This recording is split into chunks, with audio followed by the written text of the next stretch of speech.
eu peço permissão para vocês para compartilhar alguns assuntos presentes no capítulo 4 do livro Libertação, intitulado Numa Cidade Estranha. Nesta cidade estranha, quem dirigia? Quem era o governador? A quem competia a função de dirigir essa cidade? E eu quero compartilhar com vocês, retirar do livro um parágrafo, melhor dizendo, até 2, para que nós possamos meditar a respeito daquilo que está presente no livro Libertação. Vamos então lá. Abre aspas. Este grande empório de padecimentos regenerativos permanece dirigido por um déspota de inqualificável impiedade, que aliciou para si próprio o pomposo título de grande juiz, assistido por assessores políticos e religiosos, tão frios e perversos quanto ele mesmo. Grande aristocracia de gênios implacáveis aqui se alinha, senhoreando milhares de mentes preguiçosas, delinquentes e enfermiças. Fecha aspas. André Luiz, neste capítulo, ele destaca a existência de grupos hostis de entidades espirituais em desequilíbrio. Percebeu de forma nítida que eles se mostravam, se não todos, pelo menos grande parte, indiferentes. Eles usavam de um linguajar, de um português degradado. Mas André Luiz ressalta, muito embora degradado, o português era inteligível. É natural, pois, que o homem, dono de vastas teorias de virtude salvadora, enquanto se demora no comboio da inferioridade, seja ele empregado em atividades inferiores. A lei estima infinitamente a lógica. Fecha aspas. Na atualidade, permita compartilhar com vocês uma pergunta. No atual momento, quem nos dirige aqui na Terra? E em que condições? Eu não estou inicialmente me referindo ao Brasil, no planeta Terra. Quem está na direção? E qual o ideal que esses governantes abraçam? Um fato, uma realidade, um dado, penso que é importantíssimo deixar bem claro. É verdade, nunca se falou na atualidade tanto em direitos humanos, em devido processo legal, em democracia. E o que nós estamos testemunhando no presente? Muito embora esta fala, esta retórica, na realidade, nós estamos convivendo com o quê? Com democracia? Com Estado de Direito? Com o devido processo legal?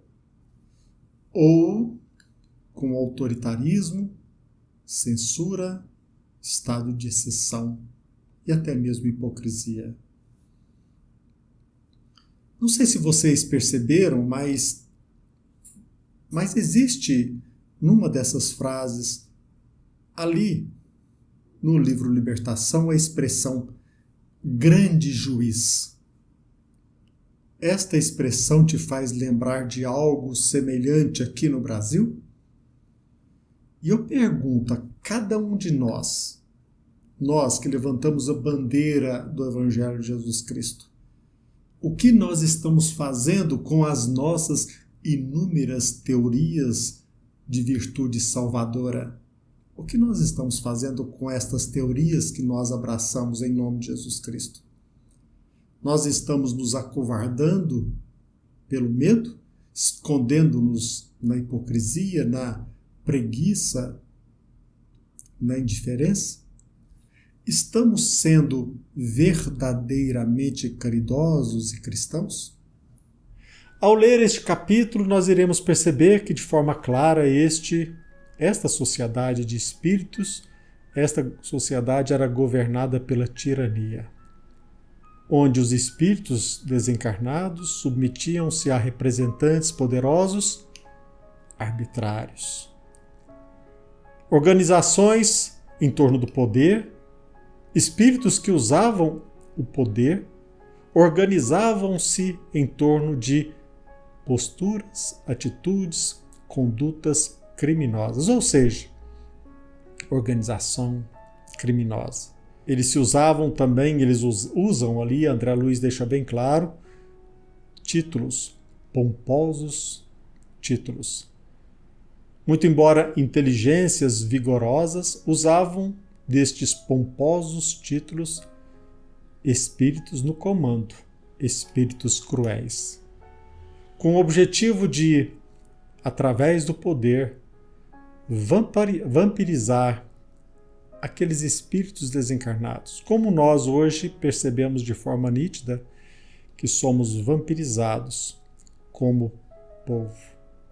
Neste capítulo nós percebemos que André Luiz destaca o ambiente e ele destaca até mesmo a existência de praças bem cuidadas, usando alguns poderosos de carros soberbos, palácios, casarios suntuosos, em contraste com um vasto reino de miséria. Não sei se vocês percebem, mas existe uma gritante analogia com o ambiente em que nós hoje vivemos, em que poderosos, representantes deste ou daquele poder, usam como moradia palácios suntuosos, verdadeiros palácios, casarios enormes, em contraste com o chocante reino de miséria que nós aqui em nosso país, nós nos deparamos no nosso dia a dia. Interessante notar que neste capítulo André Luiz deixa de forma clara que os funcionários carregavam uma simbólica machadinha. Quem já teve a oportunidade de estudar história vai lembrar da Fácies, aquela machadinha simbólica que representa de certa forma, ou de forma até mesmo ostensiva, o fascismo. Isto sim, símbolo do fascismo. Este feixe de varas a mostrar que o povo se mostra inconsciente e que o interesse daqueles que governam, o interesse coletivo prepondera sobre os interesses e direitos fundamentais de cada indivíduo e de cada cidadão. Sendo que, na verdade, nós percebemos este intuito de vampirizar o povo, transformar a nossa sociedade numa penitenciária diuturnamente vigiada. De certa forma, as pessoas, na maioria das vezes, aqui me refiro hoje na condição de encarnados, a maioria do povo não percebe que esta bandeira em torno do interesse coletivo visa marginalizar a maioria da população para depois vampirizá-la. De certa forma, eles gostariam de dizer: ou o povo se une no interesse desta elite, ou cabeças rolarão. O objetivo claro e evidente, e que infelizmente a maioria das pessoas não percebe, é que se não a maioria esmagadora, a mais grande parte daqueles que estão no poder, eles alimentam o propósito de continuar hipnotizando o povo, hipnotizando-os como vítimas, com o sentido, se não declarado, mas escuso e oculto, de destruí-lo. E eles procuram, dentre técnicas de governo arbitrário, não só usar o medo do povo, como também usar de forma hipnótica os nossos erros, o nosso sentimento de culpa que a maioria acalenta. Porque um povo vitimado pelo medo é mais fácil de manipular. E, acima de tudo, é muito mais fácil manipular aquele que tem vergonha de si mesmo. Técnicas de governo tirânico usa o medo e o sentimento de culpa, repito, que a maioria das pessoas se deixam vitimar no dia a dia. E por mais triste que tenha sido o seu passado, por mais desastrosa que tenha sido a sua vida, o maior grave que tenha sido a sua conduta, independentemente do número até mesmo de crimes que você tenha cometido, não se submeta à culpa. Recomece. Não se deixe vencer pelo sentimento de culpa. Vença o medo. Vença você mesmo. Lembre-se de que Deus é o nosso Pai misericordioso e a cada dia precisamos nascer de novo. Jesus Cristo foi aquele que aqui esteve entre nós e nos disse: vós sois deuses. Nós temos o potencial enorme para usar e a imortalidade pela frente, a fim de trabalhar pela harmonia do universo e pelo equilíbrio de nós mesmos.